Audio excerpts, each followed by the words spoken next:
I think we're art friends, so I'm so happy to see everybody.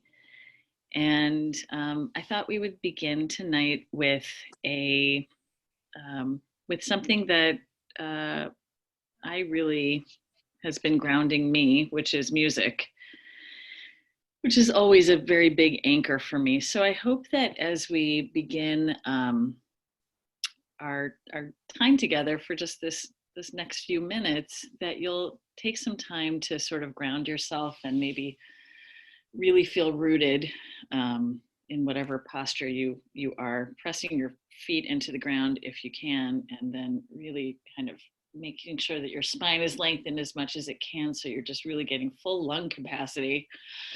Maybe taking the first deep breath you have all day. And I'm going to mute everyone, but I'm going to also play some music for you and share my screen so you can follow along with the music that I have here. And I'm playing for you my friend Shir Yaakov, who's a rabbi and musician in Massachusetts. And he has this track that I want to play for you for the next 5 minutes. And I hope that you'll be ready to come back into the room with us when we start after the music and consider this question, which is, what, if anything, let me just admit some other people. What, if anything, have you learned from this experience so far? What, if anything, what is your wisdom? We're going to play the music and we'll come back to that question momentarily.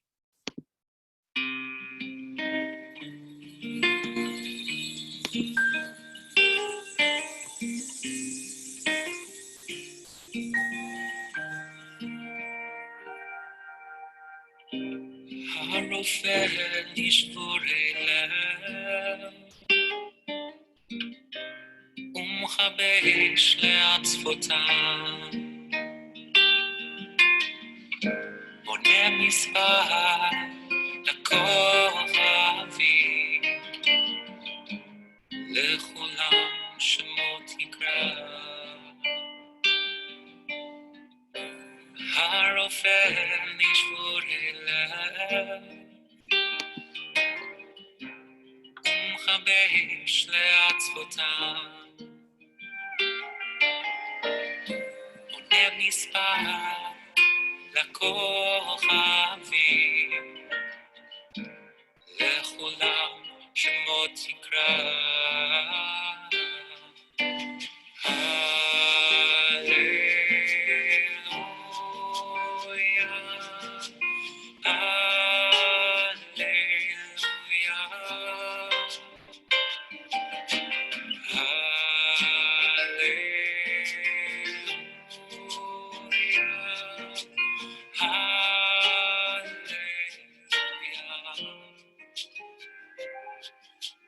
Healer of the broken-hearted, binder of the wounds,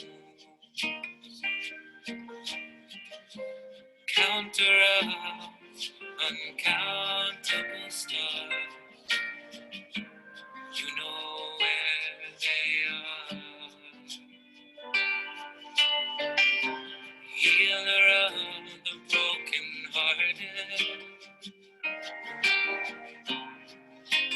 binder of our wounds,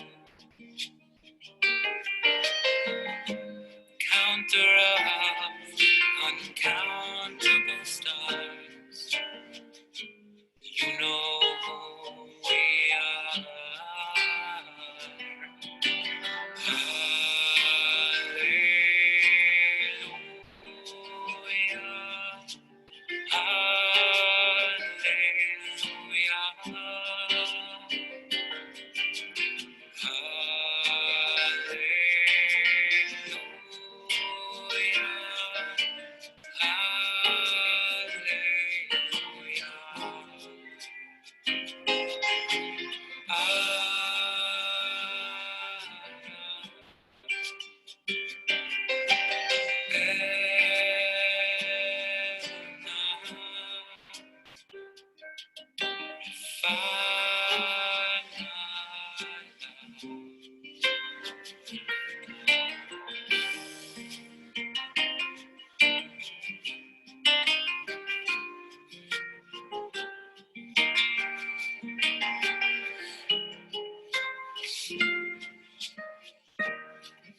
Can y'all hear me? Yes. Okay. I'm going to unmute you. Thank you for indulging me. I honestly couldn't think of being with you here tonight from my own home, and assume to know where I am or where you are, without sort of feeling like we have some kind of spiritual grounding. And for me, that means beginning with music and breath. So for those of you who just may have joined us, I hope that you can figure out how to see us too. If you'll just try to access your video, which would be at the bottom left. But if not, just take it in as you can from wherever you are. And I feel very grateful that we're here tonight, everybody. And thank you for making this time. It has been a sort of another tempest-tossed week and day. And I'm sure you're feeling similarly to me in that it is just an exhausting sort of experience, going through this time where we don't really, can you hear me? Yeah, I was just waving back at. Oh, good. Okay, good. Wave away. It's a very depleting experience, going through this unknown, and we don't really, none of us can claim to have been here before. Suddenly we're all strangers in a strange land.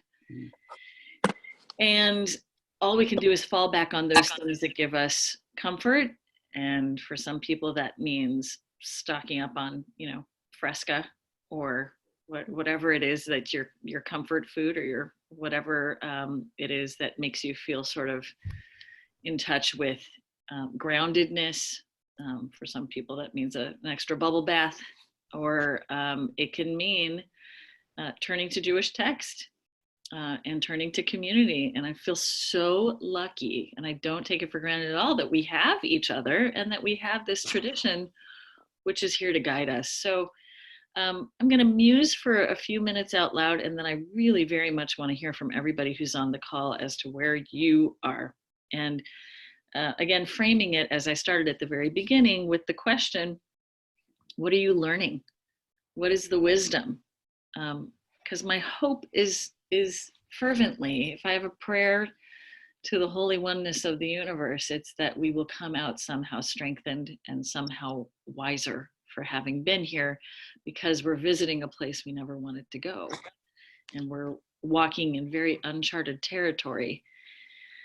And yet, we're doing it somehow together. This remarkable virtual world, which our Talmudic ancestors and our biblical ancestors before them could never have imagined. And I consider us very lucky for living when we live, because we have advantages like this and because we have each other. So I'm ruminating on this not knowing thing. And I don't like not knowing. I'd rather understand what's happening. And we don't know from day to day what the extent of this pandemic is. We don't know what to do with all the time that we have, the unstructured time and then the structured time. I think that, we've been existing in my home with me up here in the attic. Sorry, this should be called attic Torah, but I didn't think it sounded as good. But this is where my office is, and Or is one flight down, and he's converted our office into a bedroom, or bedroom into an office. And then our three big, gigantic kids are roaming around the house without a lot to do because they can't be in school or work. And it's hard to maintain equanimity at a time like this. It's frightening, it's disorienting, it's isolating. I'm sure you have your own version of what this is. So I'm looking for wisdom. And I have found the word chokhmah to be grounding for me. Chokhmah meaning wisdom. And in the Zohar, the book that's associated with Jewish mysticism, and it it means splendor, Zohar. So I'm looking for some splendor through the Zohar. And the word chokhmah is broken up into two pieces by the Zohar because it contains the following letters, the letters for not just wisdom, but also koach and ma. Koach means power or potential, and ma means what is. So chokhmah really means the potential of what is, or the potential to be. So wisdom is having koach, the power to ask, what is this? If I'm really using my wisdom, I'm saying, I'm using my power to say, what is this? So I want to just suggest the following. And you, I think, know me well enough to know that I try very hard, and I think I come by it rather organically, to be an optimist of sorts. So I really pray that this is a moment for enlightenment for all of us. I choose to read this moment when we've been given this directive to go inside, to hear it as a call to go inside ourselves, to go inside our homes, to go inside to be with our families, to be with our critters, our cats, our dogs, our fish, who we also call extended families, to eat lunch and play board games, or find that extra time with your people, your friends, your family that you don't usually see during the day, and to try to make sense of giving each other distance and room. But if we really try to go inside, then you might find, just as I do, that we're suddenly going inside and stepping away from this very cacophonous outside world, which we don't always notice. Cacophony is just part of our lives, and all of a sudden it's quiet. That the distractions that we bear on an everyday basis, the shtus, the word shtus, it's like the sort of nonsense that clogs up our everyday existence. All of a sudden it's whittled down to ma. What is this? I think I remember.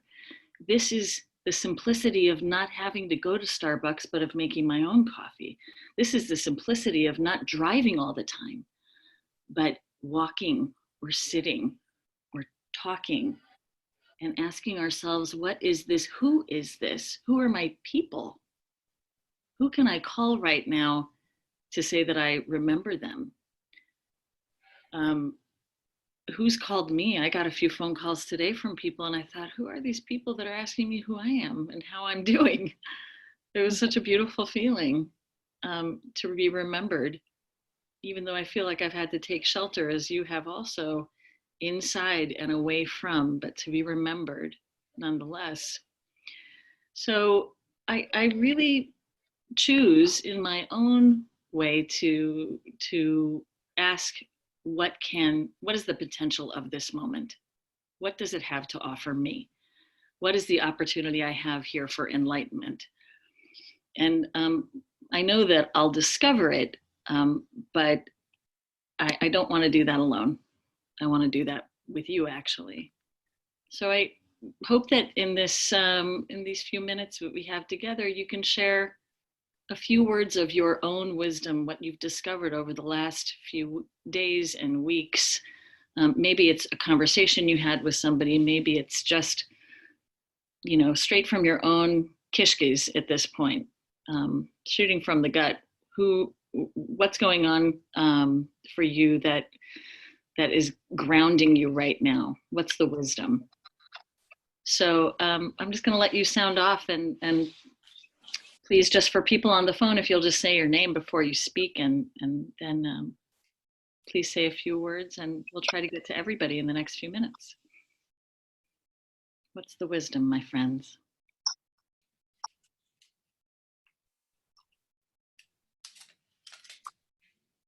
Well, since nobody else is talking. Thanks, Dick. Will you just move your face into the camera so we can see? Thank you. I'm trying to do so. And can you speak up a little bit? Oh, yes, I will speak up. This is a quick story that's true. and puts a interesting sidelight to what's going on. Many of us may remember that there was a flu epidemic in 1918. It killed a lot of people. My mother's mother died in that epidemic. My mother was then adopted by a family member who by marriage was related to my father, whom she then met. But for that, I would not exist. So there are other sides to even tragedies. Beautiful. Thank you.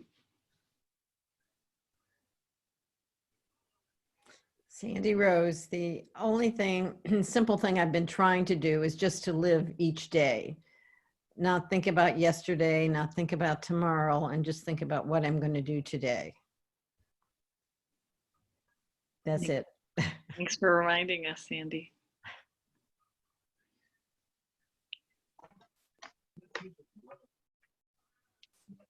I've been thinking about Hey, Debbie. sort of the history of America and the pioneers and the rougher life they led, but it was a simpler life. But they had to, people had to, you know, prepare their food, keep their house clean, and they didn't really visit that much because houses were spread apart. And I'm happy I'm in these times, as uncertain as they are. And I mean, it's always been a matter of when, not if, we were going to be hit by a pandemic. And I'm very happy to be living in the state of Ohio with a governor who's on top of things, with a health director who is on top of things and explains things in plain English. And I guess it could always be worse. But I've been checking in on people by phone, by email, by text, and I find that that really helps by taking an interest in others. So good. Thanks. Deb. I've been enjoying my quiet time. Yes, Avi? Walking copper in the morning and in the evening, except for tonight's in the rain wasn't too much fun. But that's time that I'm usually like focused about getting to work and this and that and the other thing, things like that. And the last few days, the walks have been more about, oh, he's looking for a rabbit. He's looking for a squirrel. Oh, he's chasing the squirrel. Nothing really that important, but it's important to me because it's my dog. It's my copper, you know. And I've been enjoying that aspect of what this has brought about. It's also brought about the time for Mitch and I to sit down and eat lunch together and sit down and eat dinner together, which we don't often do, you know, in our dining room, which I'm like, okay, we've had a dining room probably the entire time that we've been together, the 20-something years, and we've probably eaten in the dining room more this last week than we have in the last 27 years. So those are the little things that I'm enjoying. Great, Avi. Thank you.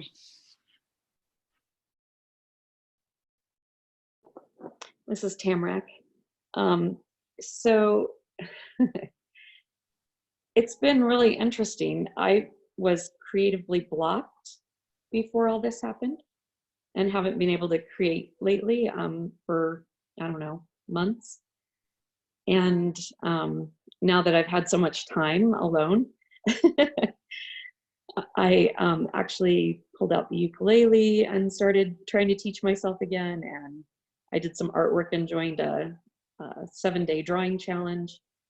Been reaching out to people, friends a little more, but I've also just kind of done more self-reflection and just kind of let that creativity come out. It's been interesting that why I couldn't do that before. And now all of a sudden, the last few days I've been able to again. So I don't know. Something there. Yeah. There.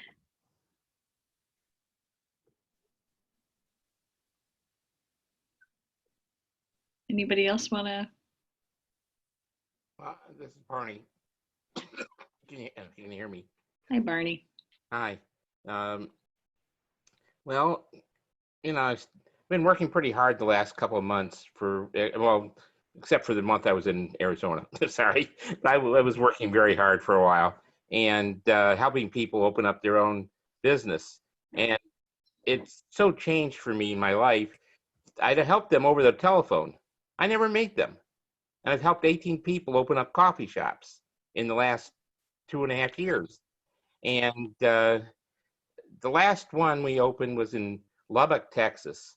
And lady was really nice. I really enjoyed talking with her and her husband.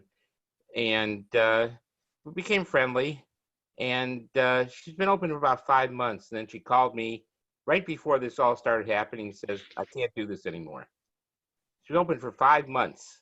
And I just can't do it. And I said, well, what's wrong? She says, I'm just so nervous. It's making my blood pressure is going up.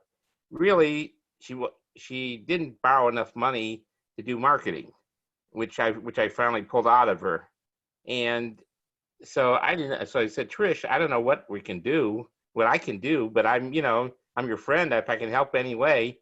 But I got on the phone and I was able to help her sell the business to somebody during this time. So I felt very good about that. You can do good things even now. Things can happen. So that really made me feel very good. And also, Suzanne and I are here, and my whole life has been being at home lately, the last many years. So it really, compared to where I was in the student union buildings at Ohio State, and I had 2,000 to 3,000 people a day coming by, and I knew everybody, and everybody knew me, and I was out front. This whole different part of your life, so you can change, and I changed, and things it's still going okay. Well done, Barney. Thank you. Steve or Anita or Bob? Kathy? Sure. So actually there have been two things that you have said which keep running around in my mind and have significantly helped me. And one of those was the exercise of just taking 20 minutes and, having that conversation with God or, being with God. And then last Saturday you said, we might not know why or how this is all going to turn out, but the one thing that is for certain is that God is with us. And so after our class, I went and laid on the beach, or actually hung out over the ocean, and I could see fish swimming around, and it just struck me, leaves going under the undercurrent and how life goes over itself, under and over itself, and really enjoyed that moment. And then the next day they said, we can't go to the beaches. And I thought, yeah, okay, but that doesn't mean I can't still be with God. And so now in the evenings, we're confined to our hotel room and we're not allowed to go out and walk anywhere. But I was able to see the birds flying and see them floating on the winds. And it's just been such a powerful thing for me to be isolated like this and have the time to spend with God and see God and all the very little things that are going on. So that's my wisdom. That's what I'm learning out of this, because most of the time I will say I don't make time for that. And so it's been kind of nice. Wonderful. Thanks, Kathy. Anybody else want to share?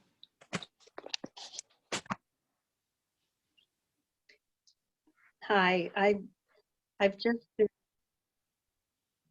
been struck with how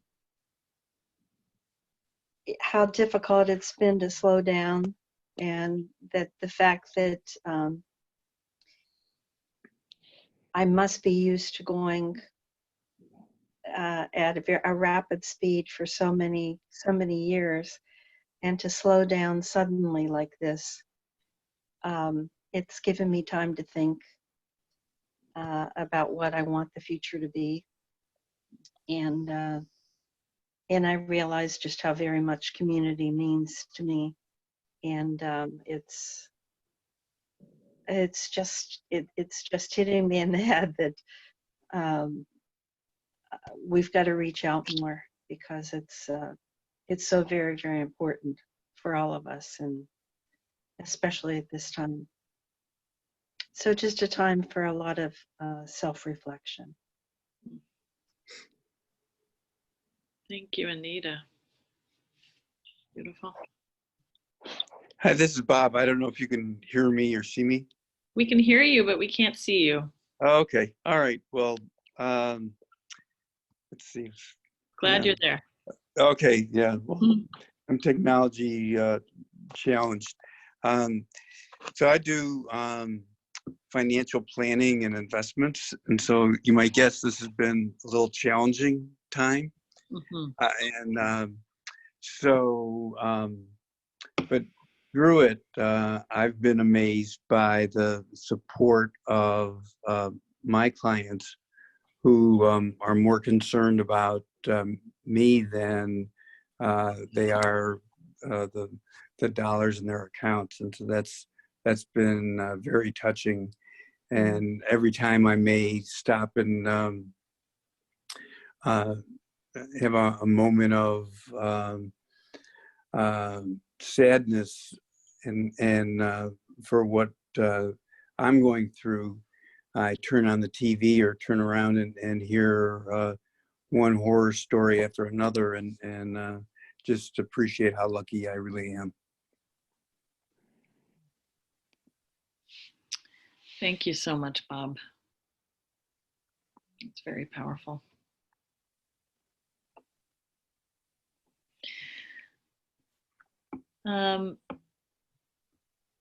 Steve, I'm going to just wave to you. If you would like to say something, feel free. If not, you always have wisdom. I don't really have a lot of wisdom today. Anything really positive, which is a meeting like this, in my experience, is best if it focuses on the positive. So I'm going to pass for now, except to say how grateful I am to be here. Thanks, Steve. I have one more thing, if Yes, I can. please. I'm so grateful to you for setting up this study get together. It's so good to see everyone's faces. It really gives me a lot of, it just is, I feel very grateful. It feels very good to see everyone. I'm so glad. And this is exactly the point. I mean, you know, this is allowing me very selfishly to do the two things that I'm really craving right now. Because with all the systematizing of all of a sudden taking an entire operation online and making it virtual, I feel like I needed to touch base with you. I just, you're the people that I think about, and of course beyond and into our entire congregation, and you're my anchor in so many ways, and I care about you, and I want to know what's happening with you, and I know that it makes a difference to see each other. In fact, that's part of the reason that the cantor and I will be having Zoom Shabbat. Erev Shabbat services will be on Friday night with all of us online, and it'll be a glorious wackadoodle time because we'll all be somehow online wherever we are. And I'm gonna have to figure out, when to mute and when to unmute, and it'll be a really wonderful learning curve for me. But I'm very excited about it. I felt like last week, and I'm sort of speaking to preaching to the converts here, preaching to the choir. Last week, when the cancer and I were recording the YouTube video that we did, it was the oddest feeling in the world to not have you there. We were, very much anchored in what we were saying and the content of what we were singing and saying, but it was completely surreal. And both out of respect for all of the orders that we're receiving from the governor and the CDC and so on about keeping our distance from each other. And unfortunately, that means the cantor and I also couldn't really figure out a way to make it authentic and to continue to stand 6 feet or more apart from each other. We thought that we would rather see all of you and manage the technology and have us all in one room together. What's that, Steve? You could have put one of those center synagogue dividers down between. Yes, we need a mechitza. Separate the cantors from the rabbis. The first 2 female clergy to develop, to mandate a mechitza. Anyway, that's how rumors start. But in any event, I really hope that you will feel free to connect with me and with the cantor and with anybody on staff, just to touch base. And that's really what we're doing now. We've converted the whole thing to being online and to being on FaceTime and to just reaching out. And this is you said it so beautifully, all of you, that in some ways this is making us more one than we have ever been. I keep on thinking of the Buddhist, are we waves or are we water? We're not really as separate as we would appear. We are actually part of the one. And I'm feeling it, and I'm very grateful for all of you for connecting tonight. And we will see each other on Friday. And if there's anything that you need, I hope that you'll really reach out to me, and please let me know how we can do the best that we can to help you individually, and also to make sure that our kihila, our community, really feels strengthened despite any uncertainty. So bless you all. And we love you guys, and we'll see you soon. Hang in there. Okay. Thank you Hang in again there, very everyone. much. Thank you, Rob. And in love to all of you. Good night, all. Night. Thank you.